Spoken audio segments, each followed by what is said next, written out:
नमस्कार, मैं हूं सानिया और आप देख रहे हैं डेन न्यूज। खबरों की शुरुआत करने से पहले आइए एक नजर डालते हैं उन खबरों पर जो बनी है आज की सुर्खियां।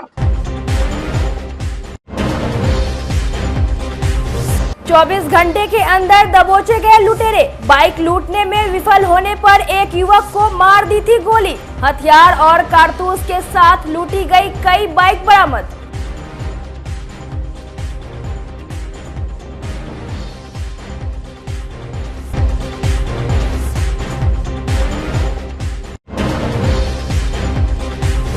मकान मालिक के बेटे ने मानवता को कर दिया शर्मसार। किराएदार के 4 साल की मासूम बच्ची के साथ कर दी हैवानियत।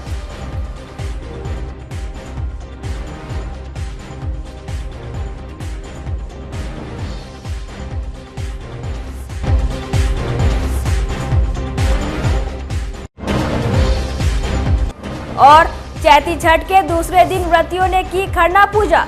रविवार को डूबते सूरज को करेंगे अर्घ्य प्रदान।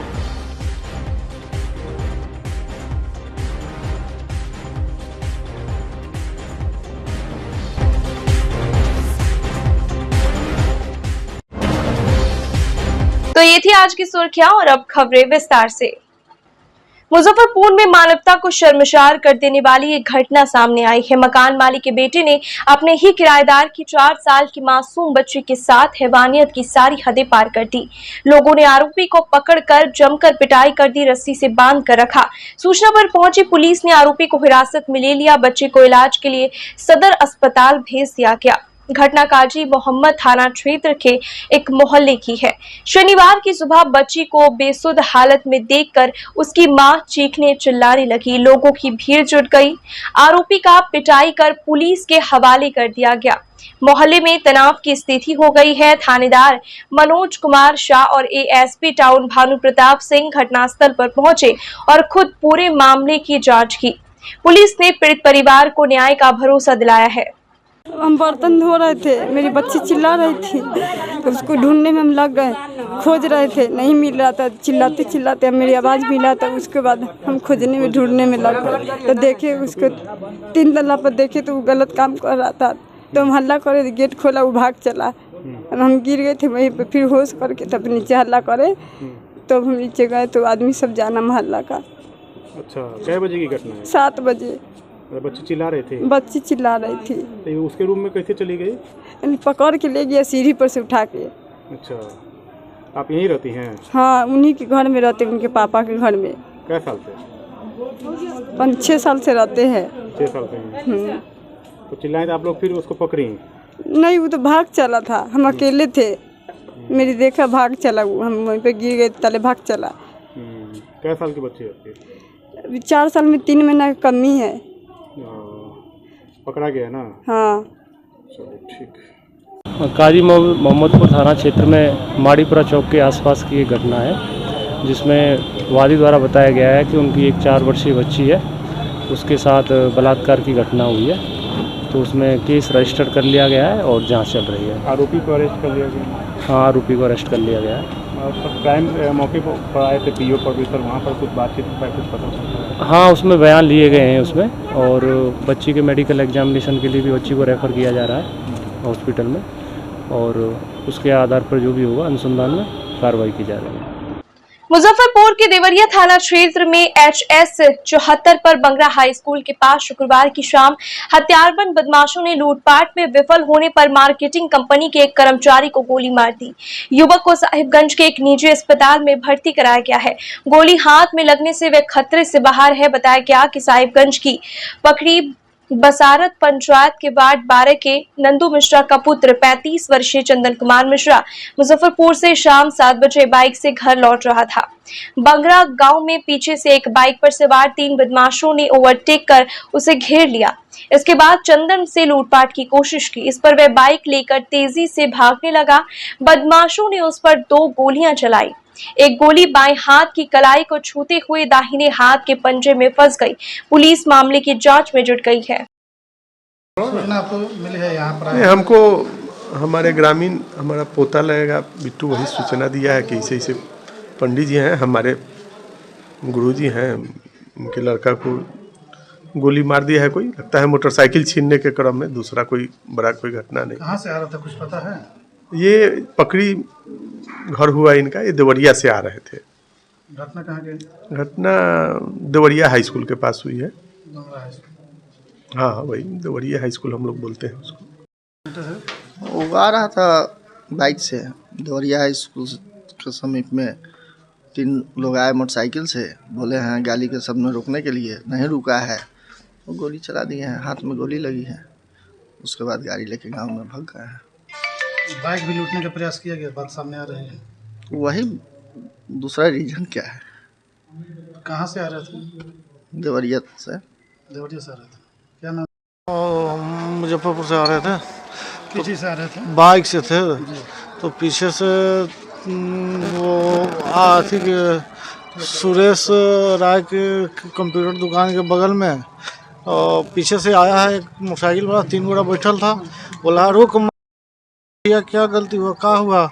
हम हल्का धीरा किए, उसके बाद वो अपना एक गोरा कूदा, बोला मार देंगे।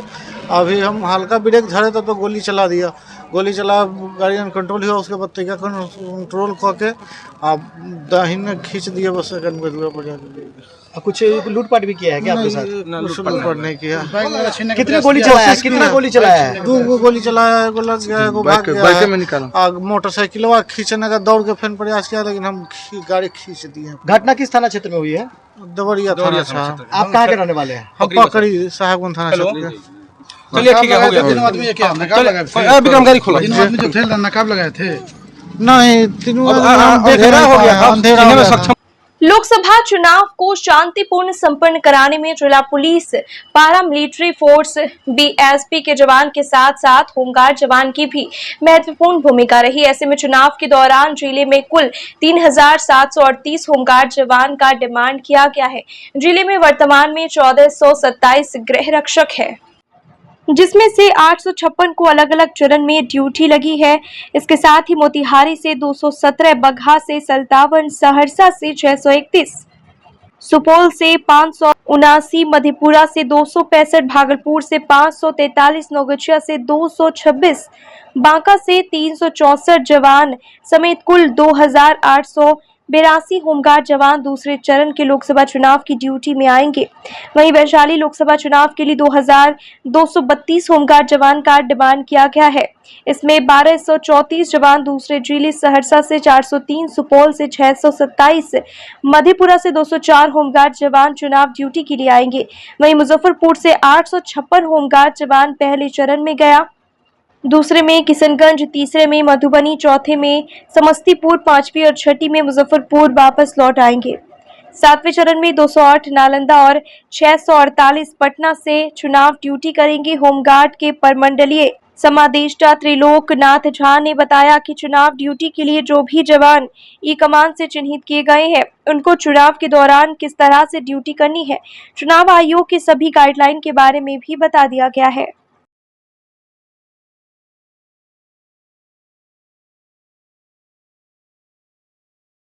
इस बार, पिछले बार हर बार क्या होता था कि होमगार्ड को एक बूथ पे एक आदमी को दिया जाता था, लेकिन इस बार बिहार सरकार ने हम पे ज्यादा भरोसा किया है, तो हमें एक बूथ पे 2 गिरिरक्षकों की प्रतिनियुक्ति हो रही है। तो एक लगभग पूरे बिहार में जो आंकड़ा मिला है, उसमें हो सकता है स्टेट में कुछ चेंज हो, लेकिन लगभग 1,36,000 के आसपास होमगार्ड प्रतिनियुक्ति 7वें चरण में होने की संभावना है। इसके लिए हम लोगों को टारगेट मिल गया है, और हमें ही जैसे मुजफ्फरपुर से कल हमें 856 गृहरक्षक गया भेजना है।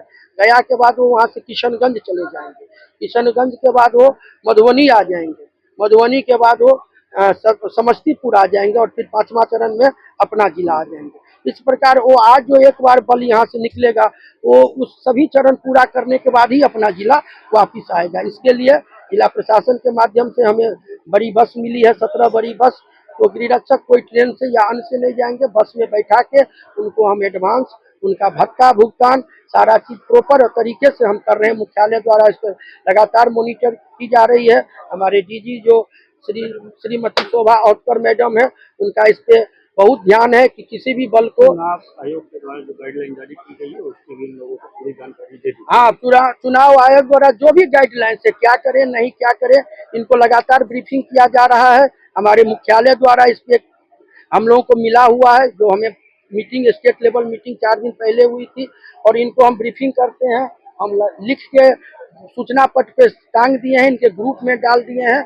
और अधिकांश गृहरक्षक क्योंकि इतना चुनाव में हमेशा संलग्न रहे हैं, इनको पता है कि आचार संहिता के आलोक में एक बल का क्या भूमिका है, उसको निर्वहन करेंगे। और इस पे लगातार हम लोग ब्रीफिंग कर रहे हैं विभिन्न माध्यमों। मुजफ्फरपुर के होमगार्ड प्रशिक्षण केंद्र सिकंदरपुर में शनिवार को प्रशिक्षण पूरा करने वाले सष्टम जत्था के गृह रक्षकों का पारण परेड हुआ। इसमें मधेपुरा, सिवान, कैमूर, जहानाबाद, दरभंगा, शिवहर और सीतामढ़ी जिले के 142 होमगार्ड के जवानों ने भाग लिया। सभी ने शानदार परेड का प्रदर्शन किया। कार्यक्रम में शामिल मुख्य अतिथि डीएम सुब्रत कुमार सेन ने कहा कि कठिन प्रशिक्षण के बाद उन्होंने जो देश रक्षा की शपथ ली है उस पर अमल करते हुए समाज, राज्य और देश की सेवा में ईमानदारी से जुड़ जाए। होमगार्ड की शान और मान मर्यादा को बनाकर रखे और शांतिपूर्ण समाज बनाने में सहयोग करें।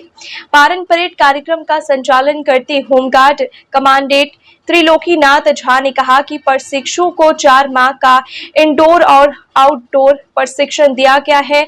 उन्हें शस्त्र और गैर शस्त्र का प्रशिक्षण के साथ विधि व्यवस्था संभालने से संबंधित अन्य जानकारियां दी गई है। आज से सभी होमगार्ड के अभिन्न अंग बन देश और राज्य को अपनी सेवा समर्पित करेंगे। कार्य क्षमता, दक्षता एवं कर्तव्य निष्ठा का प्रदर्शन करेंगे। मौके पर डीडीसी आशुतोष त्रिवेदी, होमगार्ड के अधिकारी और जवान उपस्थित रहे। देखिए, यहाँ ग्रुप सेंटर है और कई जिलों से जो गृहरक्षक जो नवनियुक्त रहते हैं उनकी लगभग 4 महीने की ट्रेनिंग होती है।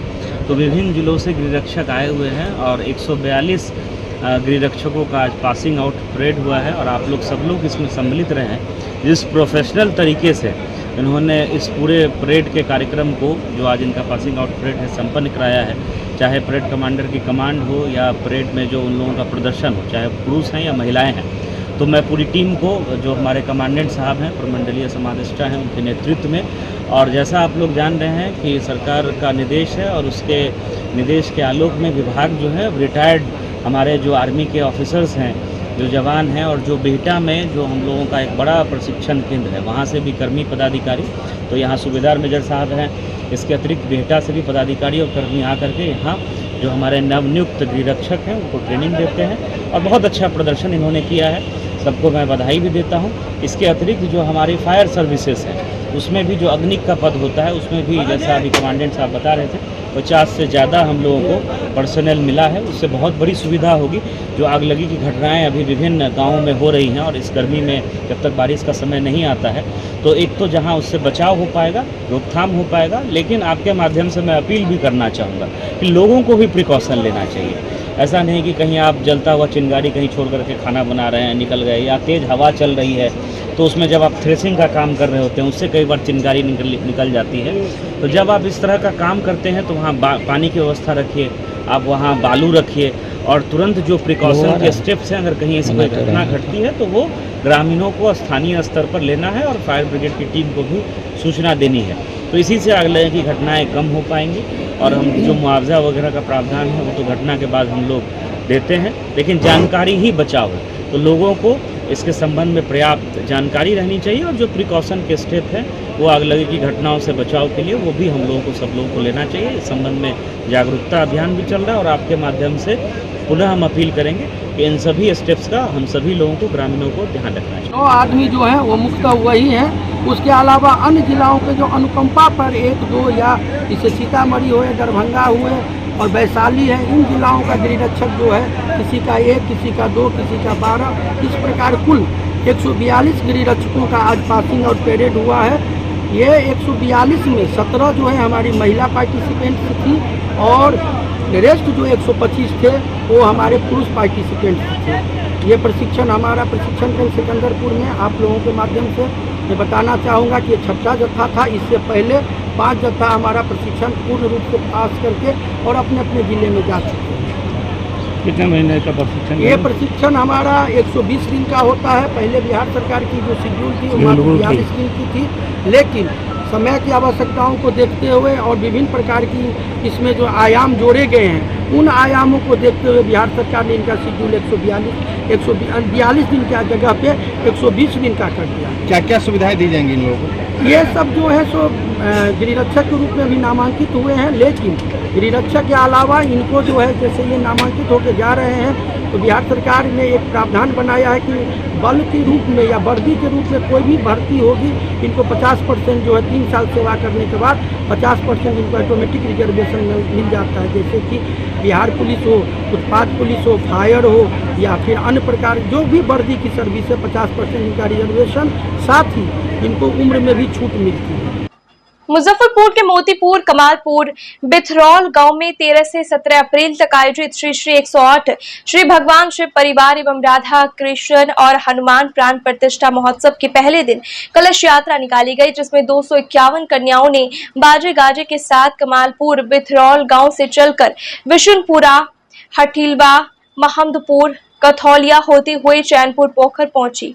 यहां आचार्य त्रिपुरारी शरण शास्त्री ने वैदिक मंत्रोच्चारण के साथ पूजा पाठ कराया और कलश में जल भरकर यजमान सहित कलश यात्रा में शामिल कन्याएं बिरहिमा बाजार होते हुए मानपुरा, अहिरौलिया, अख्तियारपुर होते हुए यज्ञ स्थल पर पहुंची। कलश स्थापित करने के बाद सभी भक्तगणों के बीच महाप्रसाद वितरण किया गया। आयोजन समिति के अध्यक्ष भुवनेश्वर राय ने कहा कि नव निर्मित मंदिर में भगवान शिव परिवार, राधा कृष्ण एवं हनुमान जी की मूर्ति का प्राण प्रतिष्ठा को लेकर महोत्सव का आयोजन किया गया है। 16 अप्रैल को प्राण प्रतिष्ठा किया जाएगा। रात में प्रत्येक दिन सांस्कृतिक एवं भक्ति कार्यक्रम का आयोजन किया जाएगा। मौके पर पूर्व विधायक नंद कुमार राय, भुवनेश्वर राय, रंजीत कुमार यादव, संजीव यादव, गुड्डू कुमार, अमरजीत राय, मेथुरा राय, पुकार राय, सुबोध कुमार यादव, मुकेश कुमार राय, श्याम बाबू कुशवाहा, वीरेंद्र पासवान सहित सैकड़ों भक्तगण मौजूद रहे।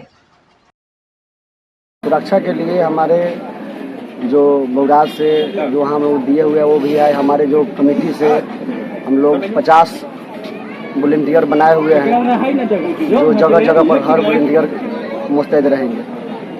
13 से लेकर 17 तक है, जिसमें हम तमाम यहाँ पे मोतीपुर प्रखंड वासियों को यहाँ पे निमंत्रण देते हैं कि मेला में आकर यहाँ पे भगवान शिव परिवार का, हनुमान जी का और श्री कृष्ण भगवान का स्थापना में आकर देखे और शामिल हो और भक्ति का अनुभव लें।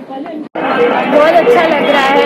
जब हमारे गांव से भी जल यात्रा निकला, सब जगह जल यात्रा कलश यात्रा होता है, तो हम भी सोचते थे कि हमारे भी गांव से कलश यात्रा निकले और बहुत से लोग से हमारे गांव से भी कलश यात्रा निकला। हमारे भी गांव में शिव मंदिर का प्राण प्रतिष्ठा हो रहा है, सब बहुत खुश है। पूरा पर्यावरण में भक्ति में भाव है और हमने भी आज भाग लिया कलश यात्रा में, हमें भी बहुत अच्छा लगा और हम चाहते हैं कि हर बार ऐसा कार्यक्रम होता रहे। के अंतर्गत कमालपुर बिथौर पंचायत के कमालपुर गांव में एक भव्य मंदिर का निर्माण हुआ, जिसमें 4 मूर्तियों का स्थापना होगा 16 तारीख को। उसी सिलसिले में आज हम लोगों का कार्यक्रम था, पूरा समाज मिल करके कलश यात्रा निकाले, जो 8 किलोमीटर के दायरे में हम लोग यहाँ से कमालपुर होते हुए, बिशनपुरा होते हुए, महादीपुर, हठीलवा होते हुए बिरहिमा चैनपुर पोखर में गए। वहाँ से जलबोझी हुआ, पूजा हुआ, फिर वहाँ से हम लोग लौट करके अपने गंतव्य स्थान पर मंदिर प्रांगण में आए। मुजफ्फरपुर के देवरिया स्थित बंगड़ा हाई स्कूल के पास बाइक लूट में विफल होने पर अपराधियों ने एक युवक को गोली मारकर जख्मी कर दिया था। वहीं दूसरी घटना में अपराधियों ने झपही चवर के पास एक व्यक्ति से बाइक छीन लिया था। पुलिस ने 3 लोगों को गिरफ्तार कर दोनों मामले का खुलासा कर दिया है। सरैया एसडीपीओ कुमार चंदन के नेतृत्व में देवरिया पुलिस ने गिरफ्तार अपराधियों के पास से 2 देसी कट्टा, 2 कारतूस, लूटकांड में प्रयोग किए गए 2 बाइक और 1 लूट की बाइक बरामद किया है। गिरफ्तार बदमाशों में साहेबगंज थाना क्षेत्र के नया टोला हुस्सेपुर निवासी मिथिलेश कुमार, नीतीश कुमार एवं दिलीप सहनी है।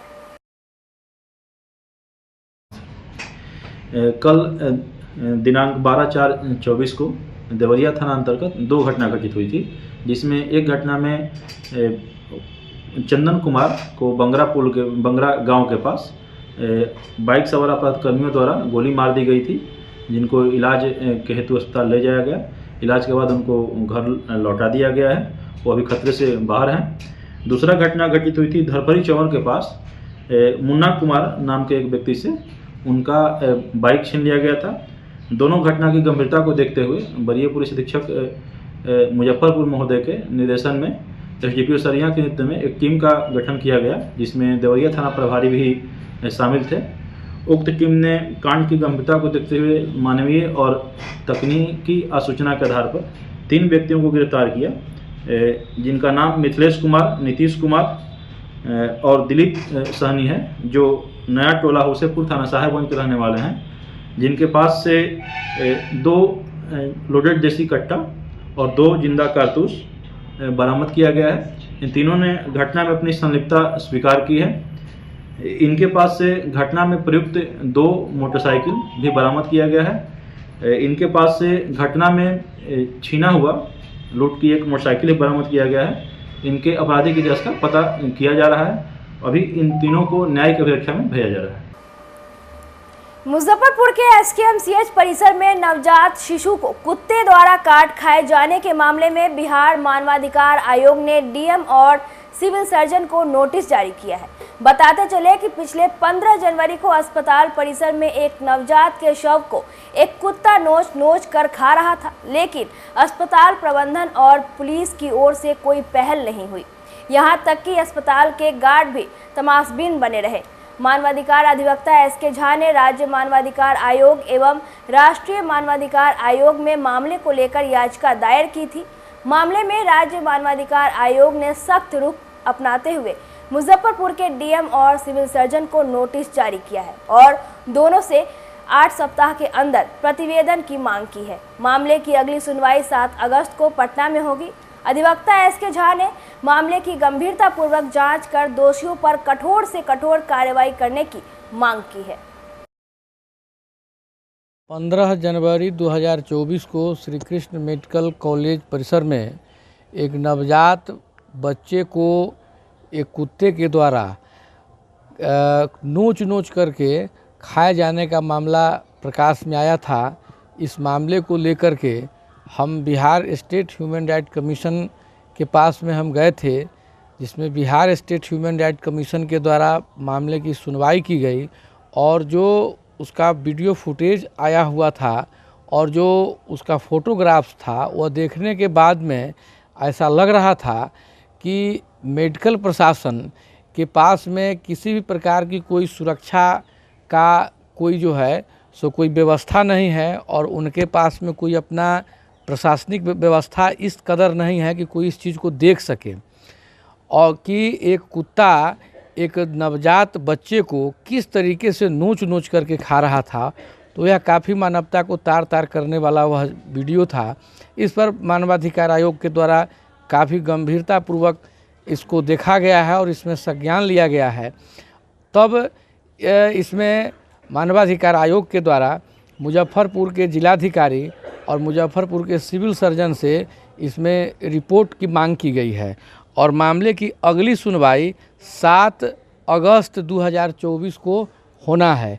मामले को लेकर बिहार मानवाधिकार आयोग काफ़ी गंभीर है और उसके बाद में ही आयोग ने इमीडिएट इस मामले में डीएम मुजफ्फरपुर और सिविल सर्जन मुजफ्फरपुर से रिपोर्ट देने को कहा है। तो यह आयोग की यह काफ़ी अच्छी पहल है। गर्मी के मौसम में उत्तर बिहार के बच्चों को काल के गाल में समा देने वाला चर्चित बीमारी चमकी बुखार ने एक बार फिर से अपना रूप दिखाना शुरू कर दिया है। एसकेएमसीएच के आंकड़ों की माने तो अब तक आधा दर्जन बच्चे यहां भर्ती हुए हैं, जिसमें से 3 बच्चे मुजफ्फरपुर के तो 1 शिवहर के और 2 बच्चा सीतामढ़ी का रहने वाला था। स्वास्थ्य विभाग और जिला प्रशासन ने चमकी को धमकी स्लोगन के साथ कई कार्यक्रम आयोजित किए हैं। सुदूर ग्रामीण इलाकों में भी लोगों को जागरूक करने के लिए कई तरह के अभियान चलाए जा रहे हैं, जिसका असर भी हुआ है। बीते वर्षों की अपेक्षा अब तक आंकड़े काफ़ी कम देखने को मिले हैं, लेकिन जिस तरह से दिन प्रतिदिन मौसम की बेरुखी बढ़ती जा रही है, अप्रैल महीना में ही धूप ने अपना रौद्र रूप ले लिया है। उससे आने वाले समय में सभी परिवार को अपने बच्चों को ज़्यादा केयर करने की ज़रूरत है। मुख्य चिकित्सा पदाधिकारी चंद्रशेखर प्रसाद ने बताया कि इस बीमारी का शिकार अब का बच्चा भी ना हो जाए, इसलिए ज़रूरत है कि अपने मासूम को इस बदलते मौसम में अच्छे से देखभाल करें। बदलते मौसम में सर्दी जुकाम और बुखार की शिकायत होती है तो बिना किसी देरी के अपने नज़दीकी स्वास्थ्य केंद्र में जाए और डॉक्टरों से उचित परामर्श लेकर उसका इलाज कराएं। हाँ, जैसे कि अभी हम रिपोर्ट देख पा रहे हैं मलेरिया अफसर सर का, तो इसमें बोछा का एक केस के बारे में दिखाया गया है जो इसके विशेष में इसकी इलाज हुई है और स्टेबल होकर उसको डिस्चार्ज भी दिखा रहा है। पहले से भी 3 केस थे, पहले एक सकरा के थे और 2 मुजफ्फरपुर के थे, बोछा के थे। तो इस प्रकार मिला के पहले 5 केस थे और शिवहर का एक केस सामने आ रहा है, उसको मिला के पूरे कमिश्नरी भर में 6 केस हो गए। सूचना आ रही है, बच्चों को सर्च किया जा रहा है। इस प्रकार के जो संदिग्ध बच्चे हैं उनका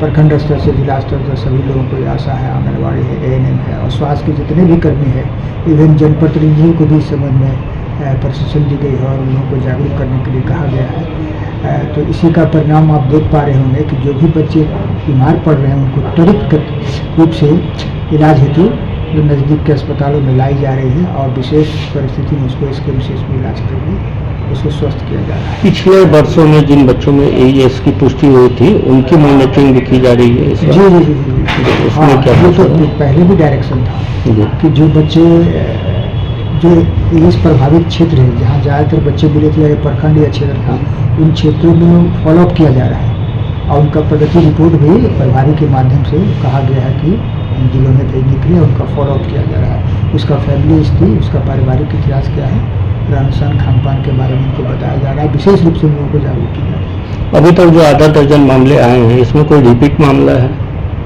जो दोबारा जिसको AES हुआ? हमको लगता है इसमें रिपीट वाला केस नहीं है।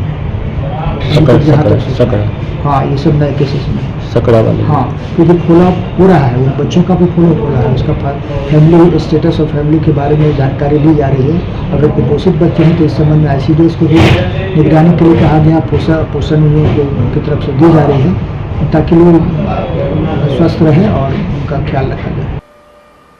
लोकसभा चुनाव में सुगम मतदान को लेकर 40% या उससे अधिक निःशक्तता वाले दिव्यांग निर्वाचकों के लिए निर्वाचन आयोग ने घर बैठे मतदान करने की व्यवस्था कर दी है।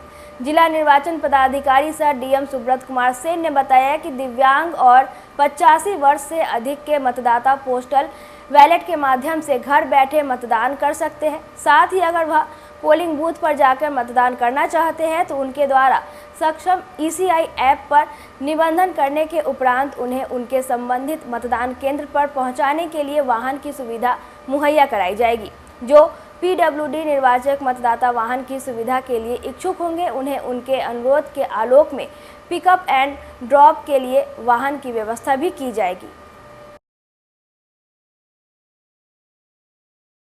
85 साल से ज़्यादा उम्र के बुजुर्ग हैं और जो दिव्यांग मतदाता हैं जिनकी 40% से ज़्यादा दिव्यांगता है उनके लिए पोस्टल बैलेट की सुविधा है।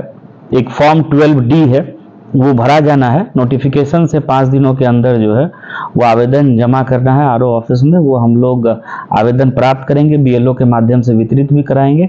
और जो भरा हुआ आवेदन आता है और वो स्वयं भरना है, ऐसा नहीं कि परिवार के कोई सदस्य भर दें या किसी अन्य व्यक्ति द्वारा भर दिया जाए। उसका सत्यापन हम लोग सेक्टर मजिस्ट्रेट से कराएंगे और जो सही फॉर्म्स भरे हुए पाए जाएंगे उनके लिए होम वोटिंग की व्यवस्था हम लोग कराएंगे।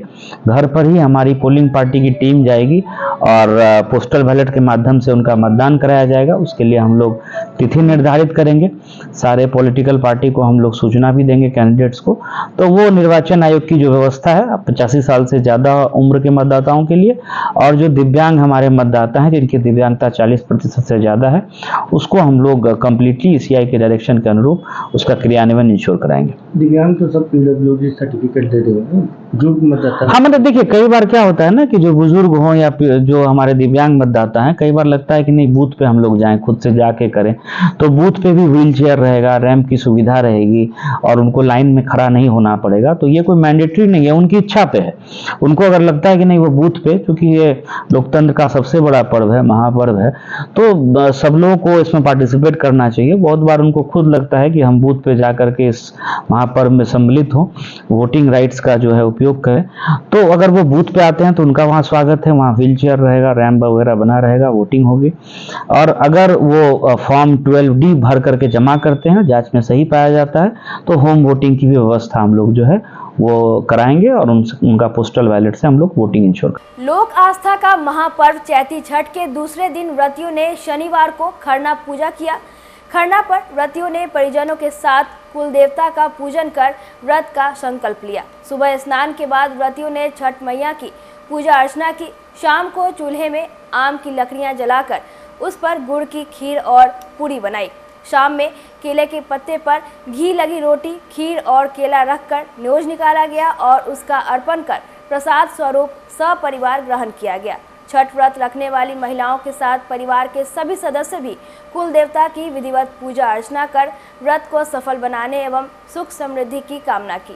खरना का प्रसाद ग्रहण करने के बाद भगवान सूर्य को साक्षी मान छठ व्रतियों ने चंद्रास्त के साथ ही 36 घंटे का निराहार व्रत शुरू कर दिया। इस दौरान छठ व्रती निराजल व्रत करेंगी। इसके बाद चैती छठ पर्व के तीसरे दिन रविवार की शाम में छठ व्रती अस्ताचलगामी भगवान सूर्य को पहला अर्घ देंगे, जबकि सोमवार को उदयाचलगामी भगवान सूर्य को दूसरा अर्घ दिए जाने के बाद व्रतियों का पारण होगा। आज खरना है, छठ का दूसरा दिन है। खरना है, खीर रोटी बनाए हैं और नीमच काढ़े हैं। पूरा गांव समाज के सकल पंच के लिए पूरा पर्व मनाते हैं। बेटा को बेटी को पूरा परिवार को नौकरी दे, अच्छा दे, बुद्धि दे। मांगे क्या मान्यता है छठ पूजा का? बहुत ये छठ पूजा को मानता है। पूरे परिवार, गांव समाज, पूरा जगह पर छठ पूजा मनाते हैं लोग। ठेकुआ, खीर, पूरी, खीर, रोटी, नीमच करता है, ठेकुआ, फल, पूरा अनेक तरह के फल लोग चढ़ाते हैं। पूरा गांव समाज के लिए भगवान उनको पूरा बढ़ोतरी करे, गांव समाज पूरा परिवार आगे बढ़े और बेटा को बेटी को सब प्रकार नौकरी दे, अच्छा बुद्धि दे। जी, आज खरना का जो है प्रसाद, आज खरना के दिन खीर रोटी बनाए हैं, माता को न्योज काढ़े हैं, प्रसादी के रूप में सबको अथी करेंगे। क्या मान्यता है छठ पूजा का? बहुत अच्छा है, माता का कृपा बहुत है। सारा दुनिया उनके लिए पर्व करते हैं। आज खरना सारा दुनिया में हुआ है। क्या मांगे हैं भगवान? क्या मांगे हैं भगवान से? मांगे हैं भगवान से पूरा समाज को अच्छा रखे, बाल बच्चा को अच्छा रखे, यही ना लोग मांगता है। क्या नाम हुआ? समाज को अच्छा रखे, बाल बच्चा को अच्छा रखे, सबको अच्छा नौकरी दे, बाल बच्चा सबको। क्या मारवाड़ी युवा मंच मुजफ्फरपुर संस्कृति शाखा की ओर से शनिवार को छोटी कल्याणी अमर सिनेमा रोड स्थित एक निजी भवन में गणगौर सिंधारा कार्यक्रम का आयोजन किया गया। मारवाड़ी समाज में सिंधारा का त्यौहार बड़े ही धूमधाम से मनाया जाता है। कार्यक्रम में संस्कृति के सदस्यों ने नाच, गाना, गेम और गिफ्ट के साथ विभिन्न तरह के मनोरंजक कार्यक्रम प्रस्तुत किया। मौके पर उपस्थित कार्यक्रम संयोजिका अमृता चनानी ने बताया कि आज हम सब महिलाओं ने अपने पारंपरिक परिधानों में गणगौर सिंधारा मनाया है। मैं मारवाड़ी युवा मंच संस्कृति शाखा से प्रोग्राम जैसे अरेंज हुआ है मैडम सिंधारा प्रोग्राम, तो ये गणगौर सिंधारा है हम लोगों का। तो इसमें हम लोगों ने बहुत सारे चीज़ अरेंज किए, जैसे गेम्स हो गए, एंटरटेनमेंट के लिए बहुत सारी चीज़ें, इसके अलावा खाना पीना वगैरह। और हम लोगों का जैसे फुल एंजॉयमेंट के लिए साल भर में ये 1 से 2 बार प्रोग्राम होता है, वो हम लोगों ने अरेंज किया। सभी लोग सांस्कृतिक वेशभूषा में हमारी जो संस्कृति है उनको दर्शा रहे हैं। मुजफ्फरपुर संस्कृति शाखा की सदस्य हूँ। हम लोगों ने गणगौर सिंधारा का प्रोग्राम आयोजित किया है। ये मोनार्क गार्डन में हो रहा है। इसमें हम लोगों के लगभग 40 मेंबरों ने इस कार्यक्रम में आकर कार्यक्रम की शोभा बढ़ाई है। इसमें हम लोगों ने ईसरगोरा का तीज त्यौहार मनाया है, जिसमें काफ़ी गेम्स रखे हैं, लजीज व्यंजन है, मनोरंजन के बहुत सारे चीज़ों का हम लोगों ने किया है। तीज त्यौहार क्यों मनाया जाता है? तीज त्यौहार ये हम लोगों का सुहागन लेडीज़ लोग मनाती है। 16 दिन का गणगौर होता है। जैसे शिव पार्वती जी होते हैं उसी तरह ईसरगोरा होते हैं। इनकी पूजा होती है 16 दिन और आखिरी दिन हम लोग इनका विसर्जन करते हैं। एक प्रयास मंच के 5वें स्थापना दिवस पर मुजफ्फरपुर के चतुर्भुज स्थान रेड लाइट एरिया के बच्चों के साथ शिक्षा जागरूकता कार्यक्रम की शुरुआत की गई, जिसमें मुख्य रूप से शिक्षा जागरूकता, नशा मुक्ति, बेटी बचाओ बेटी पढ़ाओ अभियान, वृक्षारोपण, स्वच्छ भारत अभियान, पठन सामग्री वितरण, जल बचाओ, बाढ़ राहत सामग्री, चमकी बुखार, अग्नि पीड़ित राहत सामग्री वितरण एवं अन्य सामाजिक कार्यक्रम आयोजित किए गए। रेड लाइट एरिया के बच्चों के बीच केक काटकर और पठन सामग्री वितरण कर स्थापना दिवस मनाया गया। मंच के संस्थापक संजय रजक ने बताया कि आगे भी रेड लाइट एरिया के बच्चों के बीच शिक्षा जागरूकता कार्यक्रम का आयोजन किया जाएगा। मौके पर डॉली, धीरज, आसिया, मनिका, सुनीता, परी, जोया, परवीन, आलिया, चाहत, रबो, आलिया सहित मंच के कई अन्य सदस्य मौजूद रहे।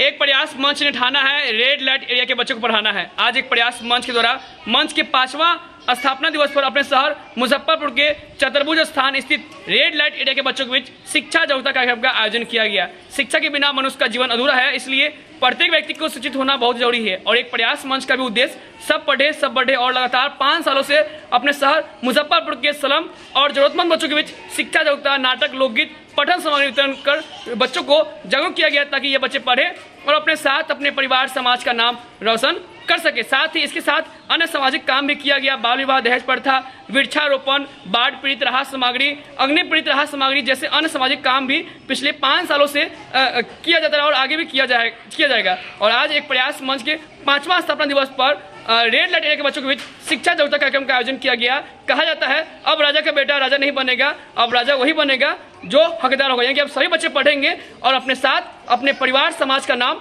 रोशन करेंगे। तो आज मंच के 5वां स्थापना दिवस पर अपने शहर मुजफ्फरपुर के चतुर्भुज स्थान स्थित रेड लाइट एरिया के बच्चों के बीच शिक्षा जागरूकता, पठन सामग्री वितरण कर, केक काट कर स्थापना दिवस मनाया गया, ताकि ये बच्चे पढ़े और अपने साथ अपने परिवार समाज का नाम रोशन कर सके। और साथ ही आगे भी रेड लाइट एरिया के बच्चों के बीच शिक्षा जागरूकता कार्यक्रम का आयोजन किया जाता रहेगा। उद्देश्य ये है कि ये भी बच्चे पढ़े और अपने साथ अपने परिवार समाज का नाम रोशन करें। आज की खबरों में बस इतना ही। कल फिर मिलेंगे कुछ नई खबरों के साथ। तब तक के लिए हमें दीजिए इजाजत। नमस्कार।